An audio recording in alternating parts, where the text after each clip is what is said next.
और धड़ाम हो गया स्कूल।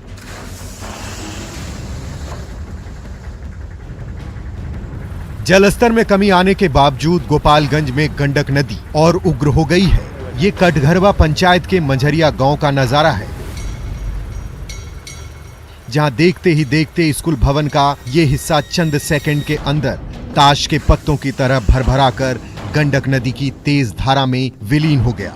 हाल के दिनों में गंडक नदी जिस तरह से तेज कटाव कर रही है, ऐसे में यहां रहने वाले ग्रामीणों में भय समा गया है और कटाव रोधी कार्य करने की मांग लगातार तेज होती जा रही है। पानी में फंस गई जिंदगी। मुजफ्फरपुर के सरैया इलाके में बाया नदी का कहर थमने का नाम नहीं ले रहा है। चारों ओर पानी ही पानी है और इस बिल्डिंग के बाशिंदे पिछले 1.5 महीने से जल कैदी की जिंदगी जी रहे हैं। देखिए बिल्डिंग के निचले तल्ले में किस तरह से पानी भरा हुआ है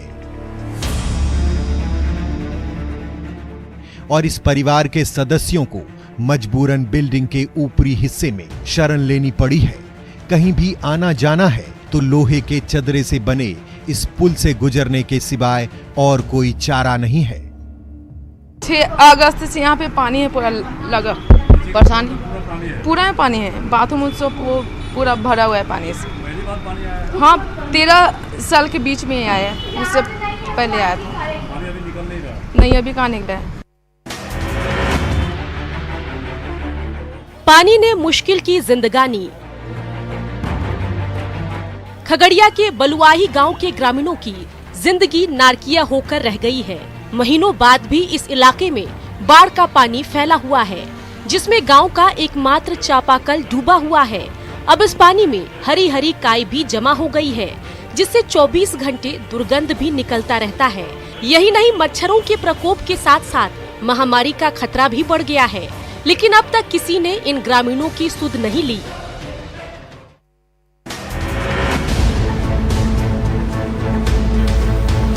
पटना नगर निगम की लापरवाही का खामियाजा बहादुरपुर के वाचस्पति नगर कॉलोनी के बाशिंदे भुगत रहे हैं। पूरे मोहल्ले में पिछले कई महीने से बारिश का पानी इसी तरह से जमा है और इसमें नाले का गंदा पानी भी घुल गया है।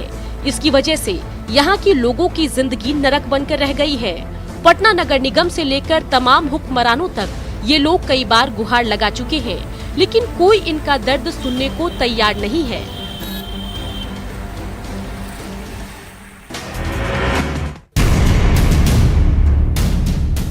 बालू माफिया ने किया बर्बाद। मुंगेर और बांका की सीमा पर सनहौली गांव में देखिए बालू माफिया ने 12 बीघे में फैले इस खेत का क्या हाल कर दिया है। रातों रात इन खेतों से कई फीट मिट्टी गायब कर दी गई है। उपजाऊ मिट्टी गायब होने की वजह से अब ये जमीन खेती बाड़ी करने के लायक नहीं बची है। ऐसे में बालू माफिया की करतूत से बर्बाद हो चुके किसान बेहद परेशान हैं और उन पर कार्रवाई करने की मांग कर रहे हैं। उससे पोखरी के कुछ असामाजिक तत्व द्वारा बालू जबरदस्ती निकाला जाता है और रात में निकालता है, दिन में निकालता है। ये लोग जब मना करने के लिए जाते हैं, इनके साथ बदसलूकी करता है।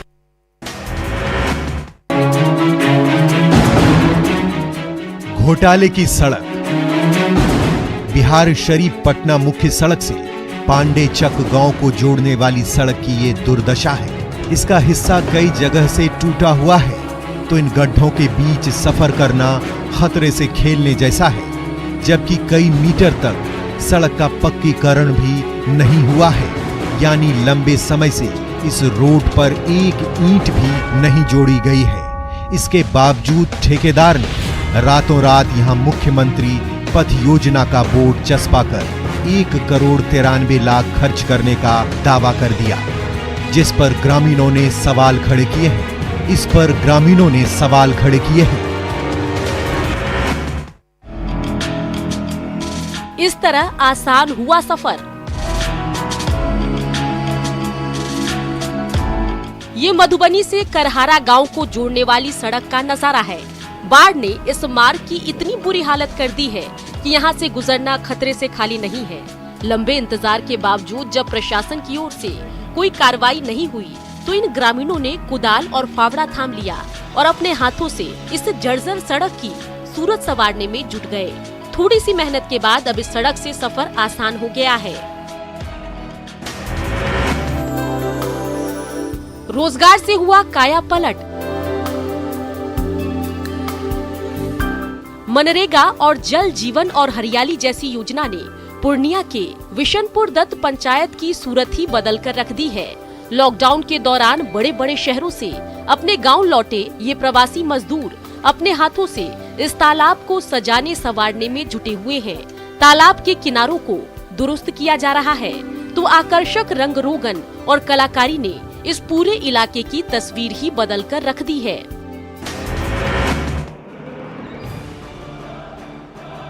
बाढ़ के बाद महामारी का डर, गलियों में कीचड़ और बजबजाती नालियां। ये तस्वीरें हैं दरभंगा की। शहर के अभंडा मोहल्ले में बाढ़ का पानी भर गया था, लेकिन बाढ़ तो खत्म हो गया, अब गलियों में भरा पानी दुर्गंध देने लगा है। ऊपर से कीचड़ ने लोगों की परेशानी और बढ़ा दी है। सरांध वाले पानी के बीच से लोगों का आना जाना मजबूरी है। मोहल्ले के लोग प्रशासन का इंतजार कर रहे हैं, लेकिन साथ ही डर ये भी है कि अगर जल्द कदम नहीं उठाए गए तो महामारी भी फैल सकती है।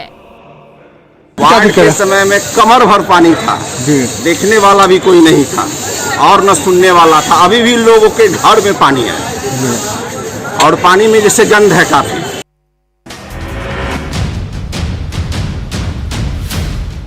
विरोध का निकाला अनोखा तरीका।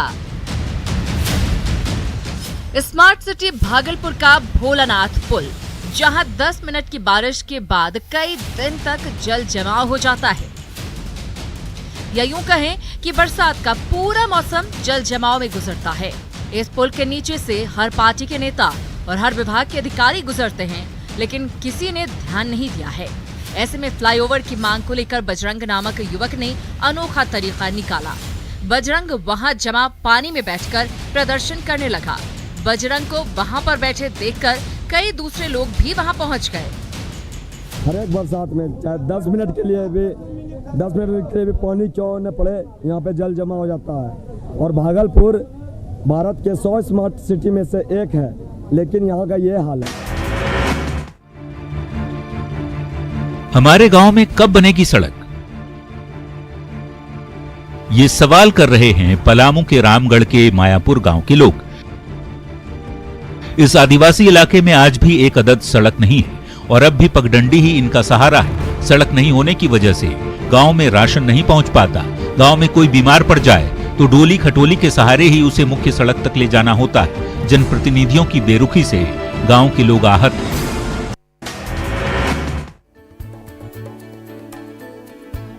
धान की खेती से जुड़ा इंजीनियर। खेतों की पगडंडियों पर घूमते ये हैं नीतीश और रुपेश। दोनों इंजीनियर भाई मल्टीनेशनल कंपनी में काम करते थे, लेकिन अब चावल की खेती कर रहे हैं। जी हाँ, शकुराबाद की पतियावा गांव के रहने वाले इन दोनों भाइयों ने कई और किसानों को भी धान की खेती से जोड़ा है। काले चावल की खेती पारंपरिक रूप से उगाए जाने वाले धान की फसल से आसान और सस्ती है। न तो धान की इस फसल में खाद की जरूरत है और न ही ज्यादा पटवन की, जबकि भरपूर औषधीय गुणों के कारण इसकी डिमांड खूब है। दोनों भाइयों का मकसद है कि इलाके के किसान आत्मनिर्भर बने। हम लोगों ने कहा कि इसका बीज भी हम ही लोग उपलब्ध कराएंगे और मार्केटिंग भी हम ही लोग करेंगे। जो बिहार सरकार का पैक्स का रेट है उससे डबल रेट पे हम खरीदेंगे। इससे हमने किसानों के साथ एग्रीमेंट किया।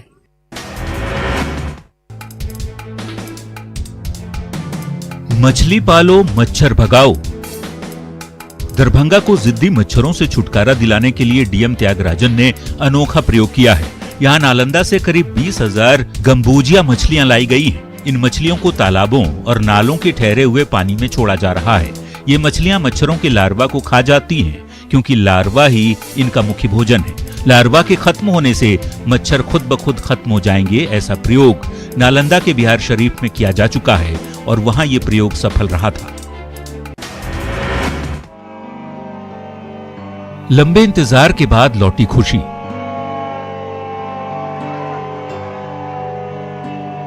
ये हूटर की आवाज 3 साल बाद सुनाई दी है और इस आवाज के साथ ही लौट आई है हजारों चेहरे पर खुशियां। जी हाँ, रविवार का दिन समस्तीपुर के लिए ऐतिहासिक था। लंबे समय बंद रहने के बाद भागीरथपुर स्थित रामेश्वर जूट मिल शुरू हो गया है। मंत्री महेश्वर हजारी ने हूटर बजाकर इसकी शुरुआत की। इस मौके पर जूट मिल प्रबंधन के साथ साथ जिला प्रशासन की टीम मौके पर मौजूद रही। मंत्री ने कहा कि मिल शुरू होने से 4000 से अधिक मजदूरों को फिर से रोजगार मिल पाएगा। इसका हूटर बजा है और हजारों हजार जो हमारे मजदूर भाई थे, कर्मचारी भाई थे, उनके मन में जो जज्बा था जब पुनः मिल स्टार्ट हो। 13 साल बाद भी नहीं बना अस्पताल। बजबजाती हुई नाली, हर तरफ गंदगी का अंबार, प्लास्टर झड़ चुका है। गैलरी में भी कूड़ा कचरा भरा है। जी हाँ, ये मंझौल का अनुमंडलीय अस्पताल है। बार बार प्राक्कलन राशि बढ़ाकर अधिकारियों और ठेकेदारों के लूट का उदाहरण है ये अस्पताल, जो 13 साल से बन रहा है, लेकिन अब तक बन ही रहा है। 3 बार अभियंताओं ने इसकी मूल राशि को बढ़ाने और अस्पताल बनाने का अनुमोदन किया, लेकिन अनुमंडलीय अस्पताल बनकर तैयार नहीं हो सका। अब तो जो भवन बना है वो भी जीर्ण शीर्ण अवस्था में है। स्थानीय लोग अब तक चिकित्सकीय सुविधा शुरू होने की उम्मीद लगाए बैठे हैं। गिरिराज सिंह से जितनी जल्दी हो इस अस्पताल का निर्माण फिर से कराया जाए या फिर से इनको चालू किया जाए, हाँ, जिससे यहाँ मंझौल के ग्रामवासी को इनका सुविधा मिल पाए। कब खुलेगा अस्पताल का ताला? ये सवाल है गुमला के घाघरा प्रखंड के मरसरिया गांव के लोगों का। बीमार ग्रामीणों को छोटी मोटी बीमारियों के लिए बार बार जिला मुख्यालय का चक्कर नहीं काटना पड़े, इसके लिए 5 साल पहले यहाँ लाखों की लागत से स्वास्थ्य केंद्र का निर्माण कराया गया था, लेकिन आज तक अस्पताल का ताला नहीं खुला है। कोरोना काल में जब लोगों को इस अस्पताल की सख्त जरूरत है, तब भी अधिकारी लापरवाह बने हुए हैं। मैंने बीमारी होती है तो डायरेक्ट घाघरा जाते हैं। अगर ये हॉस्पिटल यहाँ पे अगर खुली रहती तो यहाँ उनका इलाज हो पाता। और भी ग्रामीण इलाके के बच्चे हैं।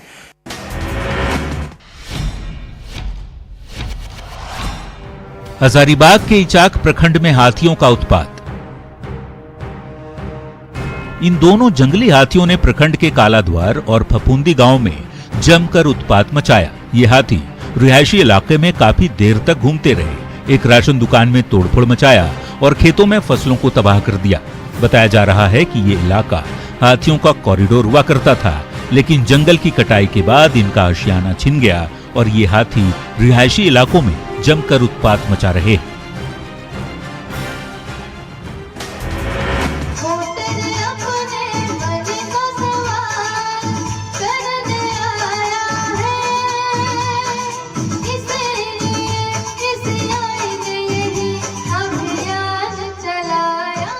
वोटर जागरूकता अभियान तेज।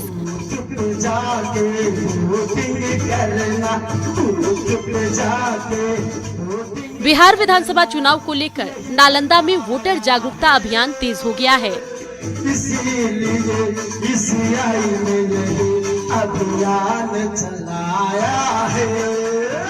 कहीं वोटरों से प्रतिज्ञा कराई जा रही है,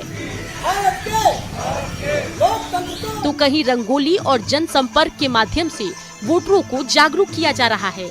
लेकिन इन सब से अलग है स्वीप आइकॉन आशुतोष कुमार मानव और बाल कलाकार संदीप हल्दर का प्रयास, जो फिल्मी धुनों पर गीतों के माध्यम से लोगों को जागरूक कर रहे हैं।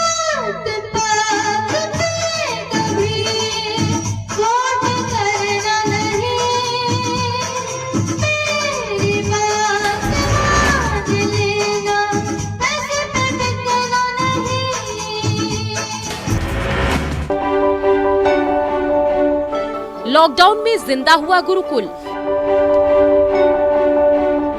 छात्र जमीन पर बूढ़े चटाई पर बैठकर शिक्षा ग्रहण कर रहे हैं। शिक्षक भी पूरी तन्मयता से अपने बच्चों की तरह छात्रों को पढ़ा रहे हैं। ये तस्वीरें हैं बेगूसराय के मटिहानी ब्लॉक नया गांव चाक की। लॉकडाउन के चलते स्कूल बंद है, लोगों की आमदनी बंद हो गई है, लिहाजा लोग गुरुजी को ट्यूशन का पैसा नहीं दे सकते हैं, लेकिन वो गुरुजी को इसके बदले अनाज और दूध जैसी चीजें दे रहे हैं, ताकि गुरुजी के जीवन की गाड़ी चलती रहे। शिक्षा के बाजारीकरण के दौर में गुरुजी और अभिभावकों का ये प्रयास सराहनीय है। पूजा समिति को गाइडलाइन का इंतजार। डाक बंगला हो या फिर बड़ी पटन देवी, दुर्गा पूजा के दौरान यहाँ उत्साह देखते ही बनता है। लेकिन कोविड की वजह से इस बार सब जगह सुनसान है। हर बार महीनों पहले से तैयारी शुरू हो जाती थी, लेकिन अभी तक सरकार या प्रशासन की ओर से गाइडलाइन जारी नहीं किया गया है। जबकि 17 अक्टूबर से नवरात्र शुरू हो रहे हैं। पटना के कई पूजा समितियों ने ऐसे में सिर्फ कलश स्थापना कर पूजा करने का फैसला किया है। जाहिर है ऐसा हुआ तो शायद पहली बार बिना मूर्ति के ही दुर्गा पूजा होगी। इस बार दुर्गा पूजा में कोविड के चलते गवर्नमेंट से अभी तक कोई गाइडलाइन नहीं मिला है, जिसके समिति ने डिसीजन लिया है कि सिर्फ कलश से हम लोग पूजा करेंगे। राजगीर में मलमास पूजा की तैयारियां तेज। नालंदा के अंतर्राष्ट्रीय पर्यटन स्थल राजगीर में अधिक मास के दौरान 18 सितंबर से 16 अक्टूबर तक मलमास पूजा का आयोजन होगा, जिसके लिए तैयारियां तेज है। कोरोना के चलते इस बार यहां सालाना मेले का आयोजन नहीं होगा। 33 कोटि देवी देवताओं की पूजा अर्चना होगी। इस दौरान श्रद्धालु सप्तधारा कुंड में भी स्नान नहीं कर सकेंगे। मलमास मेला पहले की तरह तो नहीं चलेगा, परंतु भगवान 33 कोटि देवी देवताओं का जो आगमन है और धर्म के अनुसार जो उनका वैदिक परंपरा के अनुसार पूजा पाठ है, तीर्थ पूजन एवं ध्वजारोहण, वो सब चलेगा। बाबाधाम में पुजारी और दुकानदार निराश। सुप्रीम कोर्ट और सरकार के निर्देश के बाद देवघर के बाबाधाम मंदिर को श्रद्धालुओं के लिए खोल तो दिया गया है, लेकिन ऑनलाइन एंट्री पास के जरिए श्रद्धालुओं की संख्या को सीमित कर दिया गया है। मंदिर में श्रद्धालुओं की समस्या सीमित होने से पुरोहित और व्यापारी वर्ग निराश हैं। उनकी आजीविका पर संकट आ खड़ा हुआ है। कोरोना लॉकडाउन के बाद मंदिर खुलने से राहत की उम्मीद जगी, जो अब खत्म हो चुकी है। कोई उम्मीद नहीं है, ये तो उम्मीद खुलना ना खुलना बराबर है। पहले जैसी थी उसी तरह अभी भी है। मुश्किल से 10 बजे तक 1-2 लोग दिखते हैं, उसके बाद तो पूरा लगता है कर्फ्यू छाया हुआ है।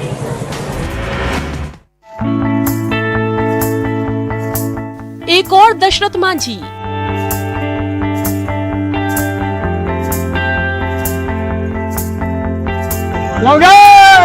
गया जिला मुख्यालय से 90 किलोमीटर दूर कुचिलवा गांव की मिट्टी आज हरी भरी हो गई है।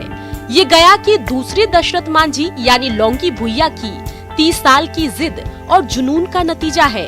ऊंचे पहाड़ पर जमा बारिश के पानी को नीचे अपने गांव तक लाने का इन्होंने जब सपना देखा था तो गांव वाले उनका मजाक उड़ाया करते थे, लेकिन आज जब उनके हाथों ने ये 5 किलोमीटर लंबी नहर खोद डाली है तो इस इलाके की सूरत ही बदल गई है। इस नहर के जरिए बारिश का पानी इस तालाब में जमा होता है और इसकी वजह से ये पूरा इलाका हरियाली से भरपूर हो गया है।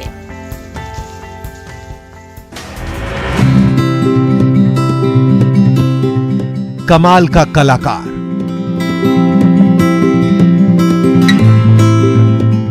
भोजपुर के पियनिया गांव की इसी गली में रहते हैं कमाल के कलाकार कार्तिक शर्मा। इनके हाथों में ऐसा जादू है कि लकड़ी के बेजान टुकड़ों में मानो नई जान सी आ जाती है। वो अपने औजार से शांति के प्रतीक महात्मा बुद्ध की प्रतिमा को अंतिम रूप देने में जुटे हैं, तो रथ पर सवार बापू, डांसिंग गर्ल और प्रधानमंत्री मोदी समेत एक से बढ़कर एक लकड़ी की ये कलाकृतियां होनहार कलाकार कार्तिक शर्मा की कलाकारी का कमाल है।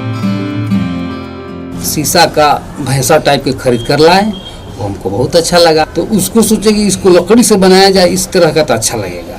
बनाने का प्रयास किया तो कहीं उससे बेहतर बन गया, तो हमको थोड़ा सा साहस मिला। फिर आगे मन बढ़ता गया और हम बनाते गए। चाहते हैं कि आगे बढ़े। जब भी आते हैं तब आप इनकी मदद करते हैं। वो प्रशंसा भी करते हैं इनका, लोग भी करते हैं ना। बहुत गांव के जो भी आते हैं वो प्रशंसा करते हैं। योग रखेगा निरोग। कोरोना काल में सासाराम वासी अपनी सेहत को लेकर जागरूक हो गए हैं। चंदन पहाड़ी इलाके में तालाब के किनारे आसपास के युवाओं का हुजूम उमड़ पड़ा है और वर्जिश के जरिए ये सभी खुद को चुस्त दुरुस्त बनाने में जुटे हुए हैं। इनमें कई युवक और युवतियों का लक्ष्य बिहार पुलिस के साथ साथ सेना की नौकरी भी है। ऐसे में योग की मुद्राओं के जरिए युवा पीढ़ी फिट तो हो ही रही है, साथ ही रोजगार के लिए भी खुद को तैयार कर रही है।